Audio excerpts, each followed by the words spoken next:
Assalamualaikum warahmatullahi wabarakatuh. Oke, teman-teman semuanya. Hari ini kita akan berbagi tentang persoalan pinjol yang sangat fenomena saat ini dan sangat banyak terjadi di Indonesia.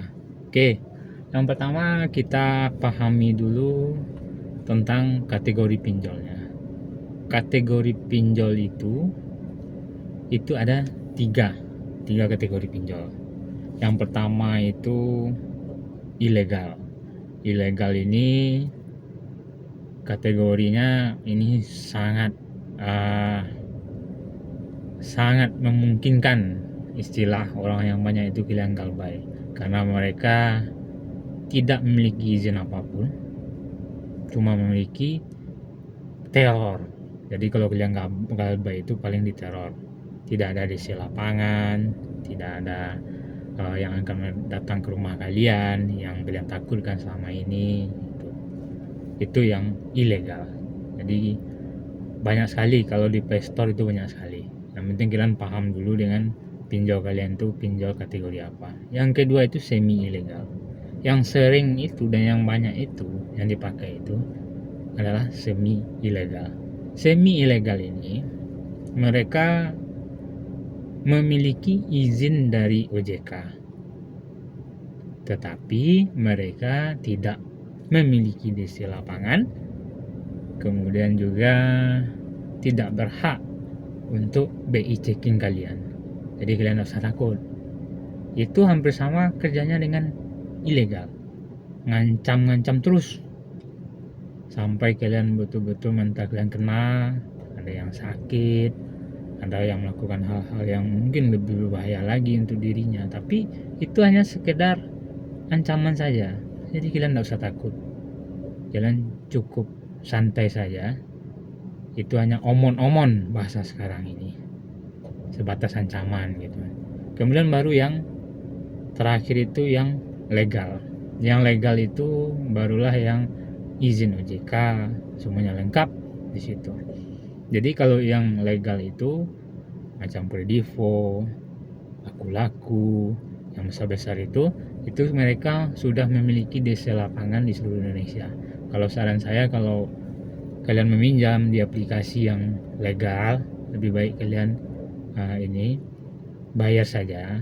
Kalaupun tidak mampu bayar, kalian ketika ditetangi oleh DC lapangan, jujur saja, saya belum ada duit. Tentu disitulah kalian nanti nego bagaimana pembayaran kalian atau gimana.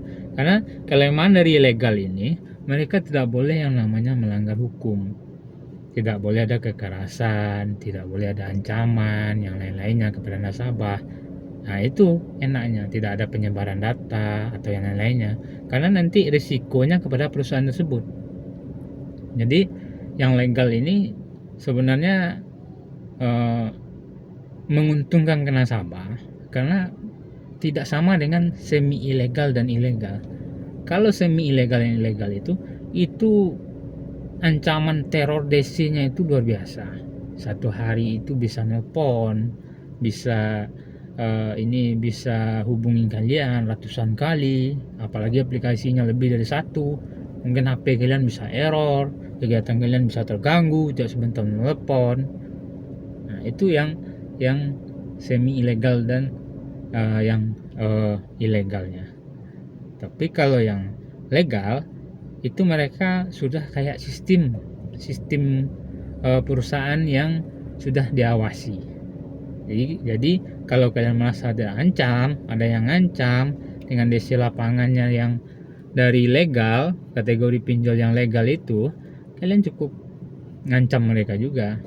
Kalau mereka dilindungi kata mereka oleh undang-undang, dan ingat, kalian lebih dilindungi oleh undang-undang. Kalian balik ancam perusahaan mereka, dan disitulah nanti keluar pra peradilan, kalian masuk pra peradilan, melaporkan perusahaan mereka, disitulah nanti akan terjadi. Contoh yang legal itu mereka itu menyebarkan data kalian. Kalian baca aja di Google aturan dan undang-undang kalau mereka menyebarkan data pribadi kalian. Itu yang legal ya. Kalau yang semi ilegal itu ekstrim. data kalian tuh disebar-sebar aja di luar kontak, atau kontak darurat, di luar kontak darurat kalian, atau yang ada kontak di HP kalian, itu dihubungi, dibilangnya lah kalian ngambil uang mereka, uang perusahaan atau gimana gitu. Ya, yang namanya kita buat masalah kita tanggung risiko, itu satu. Tapi ingat, jangan sampai kena mental. Nanti di part kedua kita akan bahas bagaimana dengan solusinya, bagaimana caranya kita aman dari teror pinjol, dan juga istilahnya kita bisa aman galbainya. Oke, itu yang pembahasan untuk pinjol dulu. Terima kasih. Assalamualaikum warahmatullahi wabarakatuh.